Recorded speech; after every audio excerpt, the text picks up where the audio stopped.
The winter was brutal that year. In the remote village of Grendel's Hollow, snow fell like ash from a dying sky. Evelyn Harrow, a 34-year-old cryptozoologist, had come to the village to investigate reports of strange creatures seen at the edge of the woods. The locals were tight-lipped, afraid, and most damning of all, superstitious.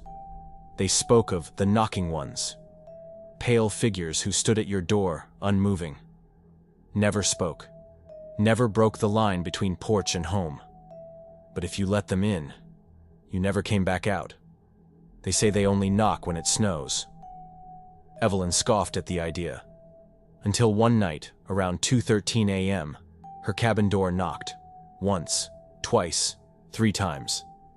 But when she looked through the peephole, no one was there.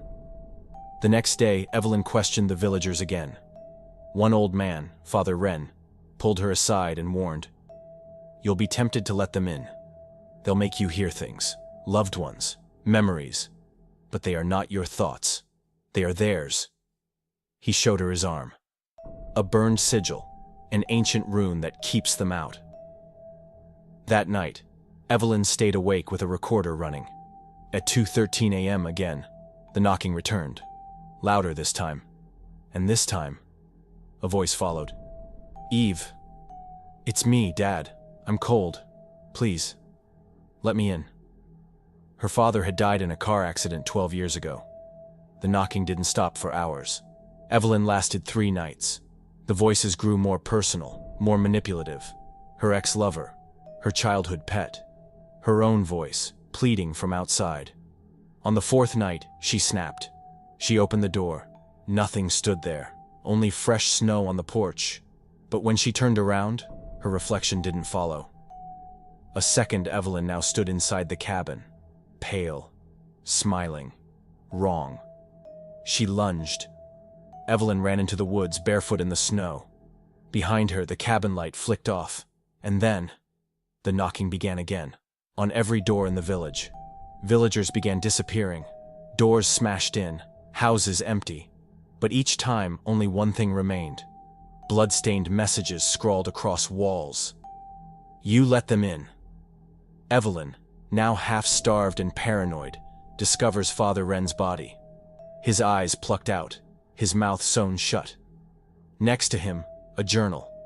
They feed on memory. They mimic love. Never speak to them. Never open the door. Never let them in. But the village was no longer the same. Everyone left was a copy. Everyone. But Evelyn. Or so she thought. Evelyn prepares her final message, carving it into the stone near the forest edge. "If you're reading this, don't trust them. They look like us. Sound like us. You'll feel like you're letting in something you love." Then she hears her own voice behind her. "There you are. Come home." When she turns, she sees herself, smiling warmly. Evelyn drops the knife, smiles back, and walks toward her. Evelyn followed her double through the forest. The snow had stopped falling. The silence was unnatural. No birds, no crunching footsteps. Even the wind held its breath. They walked until the trees gave way to the hollow, a pit in the earth, wide as a church, ringed with stone pillars carved in languages not meant for tongues. Around the pit were others, people Evelyn remembered from her life. Her dead mother, her childhood friend, a professor she admired. All of them smiling, all of them with empty milk-white eyes. Her double stopped at the edge of the pit and turned. "You gave us a door," it said, voice layered with dozens, hundreds of tones. Male, female, old, young. "You remember, we feed." It reached into Evelyn's chest, not physically, but psychically, and she felt her first kiss drain from her mind. Her graduation day, the way her father's hand felt, gone, replaced by nothing.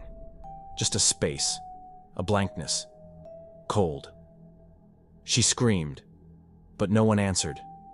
Somewhere deep inside, Evelyn remembered the sigil Father Wren had burned into his arm, a rune of locking. As she collapsed, teeth chattering, memories fading like steam, she reached into her pocket. Still there, still with her, the priest's journal. She flipped to the final page. A sketch of the rune. Below it, burn the gate.